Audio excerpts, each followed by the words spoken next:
यह कहानी उत्तर प्रदेश के एक छोटे से गांव में घटी एक भयावह घटना पर आधारित है, जिसे आज भी लोग याद करके सिहर उठते हैं।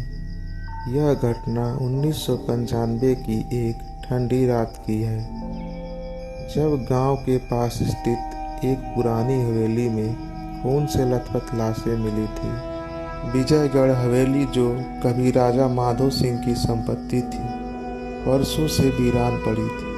लोग कहते थे कि वहाँ आत्माओं का वास है, पर किसी के पास इसका कोई ठोस प्रमाण नहीं। लेकिन उस दिन हवेली में जो हुआ, उसने पूरे गांव को हिला कर रख दिया। गांव की 4 लड़कियां अचानक लापता हो गईं।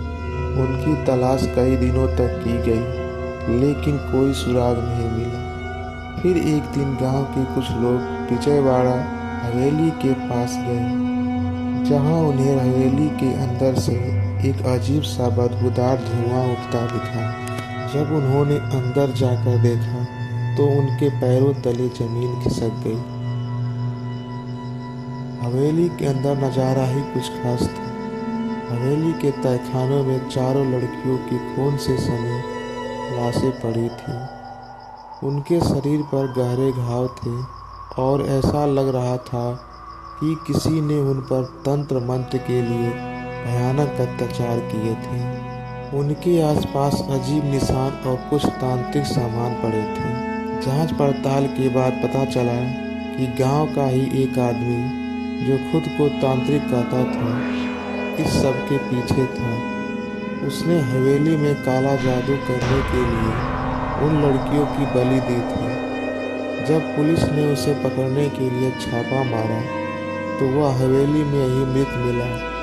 उसका शरीर जला हुआ था, मानो किसी अदृश्य शक्ति ने उसे जला दिया। इस घटना के बाद से हवेली को पूरी तरह बंद कर दिया गया, लेकिन आज भी गांव के लोग कहते हैं कि रात के समय हवेली के अंदर से चीखों की आवाज़ें आती हैं।